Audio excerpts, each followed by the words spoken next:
perfectly fine. मेरा नाम है Siddhant and just start today's lecture guys. Today we will be discussing network classification. एक again important topic है, इसके ऊपर ही हम आगे बढ़ सकते हैं. ठीक है. सो नेटवर्क क्लासिफिकेशन में सबसे पहले हमें तीन इम्पोर्टेंट क्राइटेरिया है: transmission technology, physical size and network architecture. And इनके सब टाइप्स होते हैं. So basically you can be asked for एक सब टाइप को आपको एक्सप्लेन करना होगा, या फिर सपोज करते हैं ट्रांसमिशन टेक्नोलॉजी एंड उसको एक्सप्लेन करते करते उसके आपको सब टाइप से उनको एक्सप्लेन करना है. ठीक है. सो ट्रांसमिशन टेक्नोलॉजी के जो सब टाइप्स हैं उनको इस वीडियो में हम डिस्कस करते हैं. ठीक है. The first one being point two point connection. Point two point connection में क्या होता है, दो या फिर दो डिवाइसेस जो होते हैं उनसे एक डायरेक्ट लिंक हम एस्टेब्लिश करते हैं एंड कम्युनिकेशन को फैसिलिटेट करवाया जाता है. जैसे कि दो कंप्यूटर्स को सीधा एक वायर से कनेक्ट करवाना हो, या फिर एक independent connection between access point and device within network हो, या फिर दो राउटर्स के बीच का एक स्ट्रेट फॉरवर्ड कनेक्शन हो. एक सीधा point two point connection build होता है जहाँ पे सिर्फ और सिर्फ दो डिवाइसेस जो है यूज होती है. अगेन पॉइंट टू पॉइंट में जो है डेटा डेडिकेटेड पाथ के साथ ट्रेवल करेगा. दूसरा कोई भी डिवाइस एक्सेस नहीं कर सकता उस डेटा को, क्योंकि एक डेडिकेटेड पाथ है. And finally communication fast and secure है, बट कॉस्ट भी इन्वॉल्व होती है बिकॉज एक डेडिकेटेड लाइन प्रोवाइडेड है.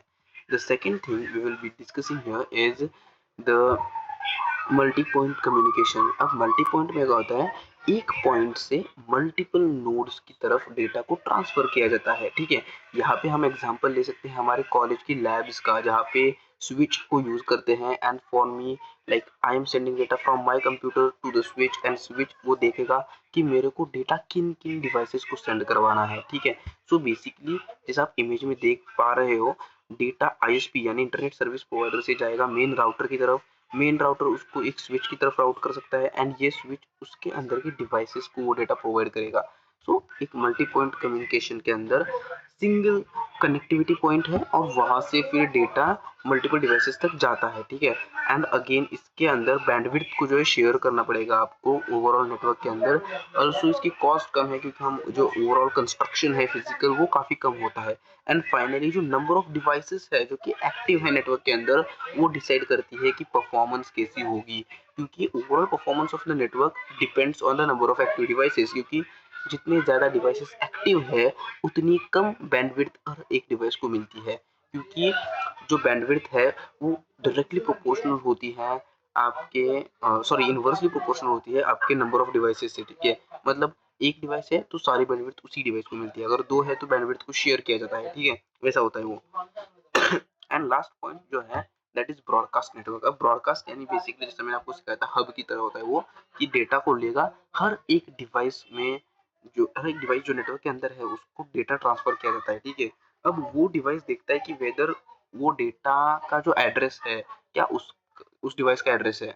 अगर होगा dedicated address then the device would accept the data, else वो डेटा रिजेक्ट किया जाता है. ठीक है.